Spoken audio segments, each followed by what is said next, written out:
Hello बच्चों, नमस्कार। कैसे हैं आप सभी। आशा करता हूं आप सभी लोग अच्छे होंगे और आपकी तैयारी बहुत ही अच्छे तरीके से चल रही होगी। दोस्तों, आप ही के बीच से कुछ छात्रों ने जो भर्ती संस्थाएं होती हैं इनके विरुद्ध आवाज़ उठाने का प्रयास किया है कि कैसे ये नॉर्मलाइजेशन की जो पद्धति होती है जो आपके अधूरे सपने को कभी तो पूरा कर देती है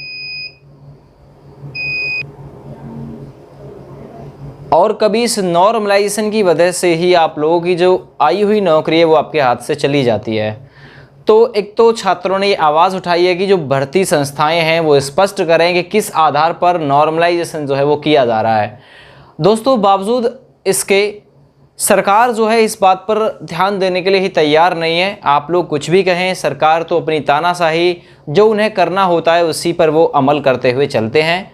तो देखिए, दरोगा भर्ती 2023, अब तो 2023 आगामी भर्ती ये कब तक आएगी, तो देखिए इस पर है अभी क्वेश्चन वाचक यानी प्रश्नवाचक। लगभग जुलाई या इसके आसपास ये कहीं वैकेंसी शुरू होगी। लेकिन हम बात करने वाले हैं आज की वीडियो में दरोगा भर्ती 2021 9534 पोस्ट, धांधली भरी हुई भर्ती जो कि धांधली के साथ में संपन्न करा दी गई।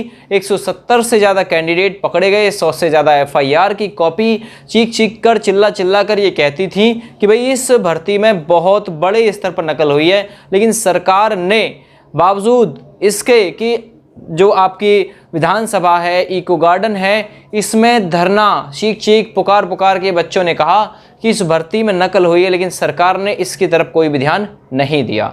सरकार अपनी ही जो तानाशाही है उसी में अग्रसर रही और भर्ती को कामयाब करा दिया। लेकिन अब जब छात्र ये कह रहे हैं जो नॉर्मलाइजेशन की पद्धति है इसकी वजह से दरोगा भर्ती में भी सैकड़ों युवाओं ने अपनी नौकरी कुर्बान की, तो क्यों सरकार या भर्ती बोर्ड जो भी आयोग गठित होता है वो क्यों ये स्पष्ट नहीं कर देना चाहता कि वे भर्ती जो है इस प्रक्रिया से कराई जाएगी, ये मानक रहेंगे, ये मानक काम करेंगे, ठीक है ना, नॉर्मलाइजेशन की पद्धति इस प्रकार से काम करेगी। तो ये चीज़ें अगर स्पष्ट हो जाती हैं तो कहीं ना कहीं जो फिर सरकार की तरफ सवाल या निशान उठते हैं वो नहीं उठेंगे। अब एक मैं आप लोगों को खबर दिखा रहा हूं जिसमें भर्ती संस्थाएं स्पष्ट करें किस आधार पर होगा नॉर्मलाइजेशन। ये एक तो बच्चों ने ये मांग की है। छोटा बघाड़ा स्थित मनोज लॉज में संवाद करते प्रतियोगी छात्र अमर उजाला के साथ में संवाद किया, ठीक है। और यहाँ मैं आप लोगों को बता रहा हूँ, देखिए नॉर्मलाइजेशन पर सवाल उठाते हुए भर्ती संस्थाओं पर निशाना साधते हुए नॉर्मलाइजेशन की प्रक्रिया के तहत अंक घटा बढ़ा दिए जाते हैं, लेकिन किस आधार पर यह किया जाता है यह स्पष्ट नहीं किया जाता। इसी वजह से दरोगा भर्ती परीक्षा में कई योग्य अभ्यर्थियों का चयन नहीं हो सका। प्रतियोगी ने भर्ती परीक्षा की शुचिता पर भी सवाल उठाए, यानी जो दरोगा भर्ती थी उसकी जो पूरे होने की जो प्रक्रिया थी, क्योंकि धांधली हुई थी उसमें बड़े लेवल की, उस प्रक्रिया पर भी सवाल उठाए, ठीक है। हाल ही में ग्राम विकास अधिकारी की भर्ती हुई है, ठीक है, उस पर भी आवाज़ उठाए। और एक बात बोलिए, सॉल्वर पकड़े गए, लेकिन क्या गारंटी है कि सभी सॉल्वरों को पकड़ लिया गया। ऐसा ही दरोगा भर्ती में हुआ। दरोगा भर्ती में आप लोगों को पता होगा 170 से ज़्यादा कैंडिडेट पकड़े गए। वहाँ भी हमने यही बात बोली थी चीख चीख के चिल्ला के कि ऐसा प्रूफ या ऐसी गारंटी कौन दे सकता है कि सारे कैंडिडेट को भर्ती बोर्ड ने एसटीएफ ने पकड़ लिया हो। तो सारे कैंडिडेट नहीं पकड़े गए। अब दूसरी तरफ जो छात्र लोग हैं, जो कुछ टीचर लोग हैं, कुछ यूट्यूबर लोग हैं, वो सुप्रीम कोर्ट जाने का मन बना रहे हैं। और सुप्रीम कोर्ट पहले वो डबल बेंच होते हुए जाएंगे। पहले जो रिट है 4581 उसे लिया जाएगा आपका डबल बेंच में, फिर यहाँ से कुछ इशू कराकर, यहाँ से कुछ जो मतलब अपना एप्लीकेशन वगैरह जो भी इनका होगा उससे जारी कराकर फिर ये लोग सुप्रीम कोर्ट के लिए रवाना होंगे। वह सुप्रीम कोर्ट में आपका जो 4581 केस है वो दाखिल किया जाएगा। दोबारा से इस प्रक्रिया को आगे बढ़ाने में एस परिहार जो है वो आगे आ रहे हैं फिर से, क्योंकि कुछ चंद लोगों के कहने पर, चंद बच्चों के कहने पर उन्होंने इस केस को छोड़ दिया था।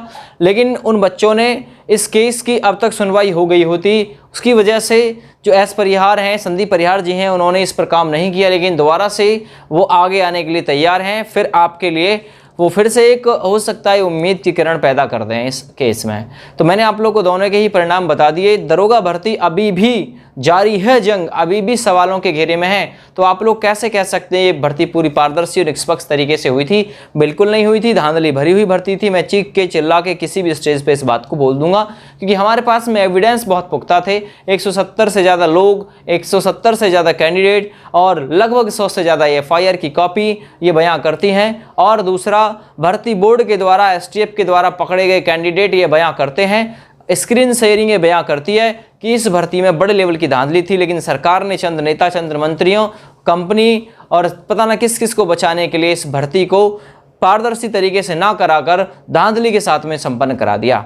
ठीक है ना भैया? तो मैं अपनी इस वीडियो के माध्यम से फिर से आग्रह करना चाहूँगा सरकार से कि किसी भी भर्ती को, अब जो आगामी भर्तियाँ इनको संपन्न कराएं तो पूरी शुचिता और पूरी पारदर्शिता के साथ कराएं।